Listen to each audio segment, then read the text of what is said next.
আসসালামু আলাইকুম।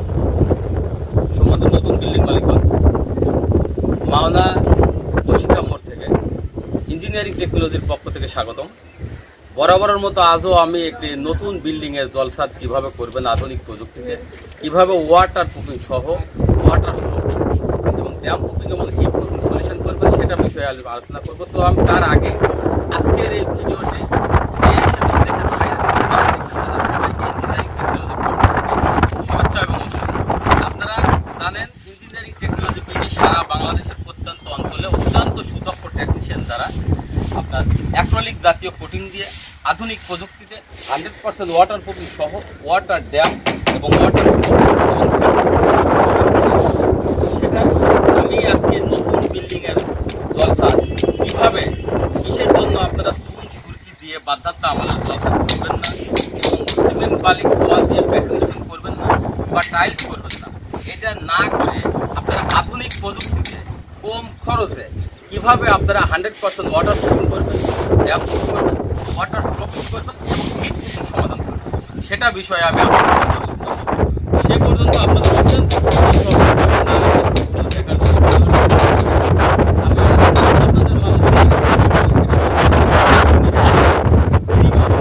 আপনার বিল্ডিং ছাদ ঢালাই করার পরে মিনিমাম 21 দিন থেকে 25 দিন কিউরিং করবেন। কিউরিং করার পরে ছাদের উপরে কোনো রকম সিমেন্টের খোলা দিবেন না, সিমেন্টের খোলা না দিয়ে আপনারা ইঞ্জিনিয়ারিং টেকনোলজি ইউটিউব চ্যানেলে কল করবেন।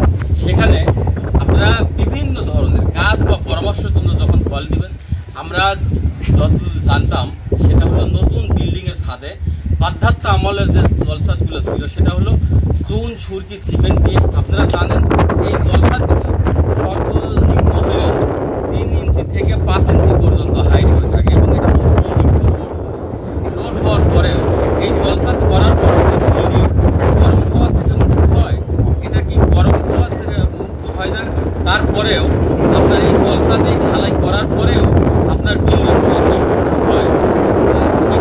হয় সাধারণত বিল্ডিংয়ের ছাদটা যখন গরম হয়, এই গরম হওয়ার পরে এবং আপনারা যখন চুন দিয়ে বিল্ডিংয়ের ছাদ ঢালাই করেন, জলসাদ করেন, এই জলসাদ করার পরে যখন বৃষ্টির পানি আপনার বিল্ডিংয়ের ছাদে করার পরে আপনি দেখবেন এই পানিটা আপনার পর্যায়ে আস্তে আস্তে চুষে নিয়ে জলসাদ প্লাস মূল ছাদের মাঝে অবস্থান করার পরে এই পানিটা কিন্তু রোদ্রে বা বাতাসে শুকাবে না, ফলে মূল ছাদ চুষে নিয়ে আস্তে আস্তে রডগুলাকে জং করে মোটা করে ফেলার পরে আপনার মূল ছাদের প্লাস্টার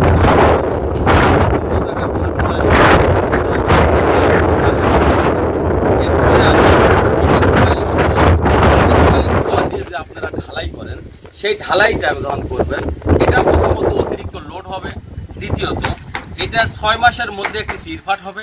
সিরফাট হওয়ার পরে পর্যায় কমে সেম প্রক্রিয়াতেই বৃষ্টির পানি আপনার ওই সিরফাট দিয়ে প্রবেশ করে আপনার প্যাটিন স্টোন অর্থাৎ সিমেন্ট বালি খোয়া দিয়ে যে ঢালাইটা করবে এই ঢালাই মাঝে এবং মূল ছাদের উপরে অবস্থান করে এই পানিটাও পর্যায় কমে আপনার মূল ছাদ চুষে নিয়ে রডগুলা জং ধরে মোটা করে ফেলবে।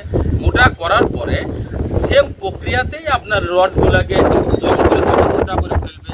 আপনার রুম ছাদের প্লাস্টার ঝরে পড়বে, বিভিন্ন জায়গায় ফাটল আসবে, রুম ছাদের বা আপনার ভিজা স্যাঁতসেঁতে থাকবে, ওয়াল ভিজা স্যাঁতসেঁতে থাকবে। এভাবেই আপনার ধ্বংস হতে থাকবে, ড্যাম হয়ে যাবে, নষ্ট হয়ে যাবে। এরপরে শখের বশবর্তী হয়ে যারা আধুনিক প্রযুক্তিতে আধুনিকতার সময় যারা ছাদের উপরে টাইলস করেন, আপনারা জানেন যে টাইলসের ফুটিংটা 6 মাসের মধ্যে নষ্ট হয়ে যায়। নষ্ট হওয়ার পরে আপনার ফুটিং দিয়ে পানি প্রবেশ করে ঠিক আপনার ঝুঁকি দিয়ে যেমন জলসাদ করেন সেই প্রক্রিয়াতে যেমন ছাদটা নষ্ট হয়ে যায় এবং সিমেন্ট বালি খোয়া দিয়ে যে ঢালাই করেন সেই প্রক্রিয়াতেও যেমন ঠিক একইভাবে ছাদে পানি প্রবেশ করে ছাদটাকে ড্যামেজ করে দেয় এবং টাইলস করার পরেও দেখতে ভালো দেখা গেলেও আপনি দেখবেন এই ভালোর মধ্যেই আপনার বিল্ডিংটা ধীরে ধীরে ধ্বংস হয়ে যাচ্ছে চোখের পলকে। আর এই চোখের সামনেই আপনার বিল্ডিং ধীরে ধীরে ধ্বংস হওয়ার যে সেটা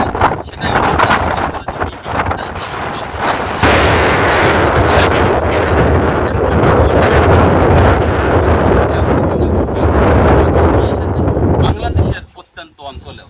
এটা করলে আপনি পাবেন প্রথমত সমাধান হলো ওজনবিহীন, দ্বিতীয়ত এটা যখন আপনার বিল্ডিং এর ছাদে আমরা কাজ করব, কাজ করার পরে আপনার বিল্ডিং এর ছাদ দিয়ে কখনো 30 বছরের মধ্যে এক ফোঁটা পানি ছুট করবে না। দ্বিতীয়ত বিল্ডিং এর ছাদের যে উঁচা নিচা গ্যাপগুলো থাকে, আমাদের ওয়াটার ফ্লোটিং বডি আছে একটা, যেটা আমরা মিনিমাম 2 ফুট এবং উপরে 5 ফুট পর্যন্ত ব্যবহার করি, যেটাতে যতক্ষণ পর্যন্ত না আপনার বিল্ডিং এর ছাদের থেকে পানির লাইন দিয়ে না বের হয় ততক্ষণ পর্যন্ত আমরা কেমিক্যাল দিয়ে একটা সমান করে থাকি। এর পরবর্তীতে আমরা ওয়াটার প্রুফিং সহ এবং লাস্ট কোর্স যেটা চাহিদা অনুযায়ী কালার, বিভিন্ন ধরনের ডিজাইন, পতাকা বা বিভিন্ন ধরনের ডিজাইন করে আমরা লাস্ট এবং ফাইনাল কোর্স যেটা চাহিদা অনুযায়ী কালার দিয়ে ফিনিশিং করে 100% ওয়াটার প্রুফিং, হিট প্রুফিং এবং ড্যাম প্রুফিং সলিউশন করে থাকি। যেটা করলে অতিরিক্ত গরমের সময় সূর্যের আলোটা যখন আপনার বিল্ডিং এর ছাদের উপরে পড়বে, তখন আপনার এই বিল্ডিংটাকে সূর্যের আলোর যখন ছাদের উপর পড়বে, পড়ার পরে সূর্যের আলোটাকে রিফ্লেক্ট করে দিবে, অর্থাৎ ব্যাক করে দিবে। ব্যাক করে দেওয়ার কারণে আপনার বিল্ডিং এর ছাদ গরম হওয়া বাধাগ্রস্ত করবে। গরম হওয়ার ছাদ যদি গরম না হয় তাহলে আপনার বিল্ডিং এর রুমের মধ্যে হিট লাগবে না। তো সারা বাংলাদেশে ইঞ্জিনিয়ারিং টেকনোলজির অত্যন্ত সুদক্ষ টেকনিশিয়ান দ্বারা সার্ভিস আছে। এই সার্ভিস কাজ বা পরামর্শের জন্য যোগাযোগ করবেন ইঞ্জিনিয়ারিং টেকনোলজি বিডি মোবাইল 01712223213, 01713740034। এছাড়াও আমাদের engineering technology BD YouTube channel আছে, engineering technology BD Facebook page আছে, ওয়েবসাইট আছে। সেখানে আপনারা নিয়মিত আপডেট পেতে অবশ্যই বেশি বেশি লাইক, কমেন্ট, শেয়ার করুন। আবারও দেখা হবে এই বিল্ডিং এর টোটাল ছাদের যে ভিডিওগুলো থাকবে সেই ভিডিওতে। সে পর্যন্ত আপনাদের সার্বিক সুস্থতা কামনা করে আজকের মতো এখানে বিদায়। আল্লাহ হাফেজ, আসসালামু আলাইকুম।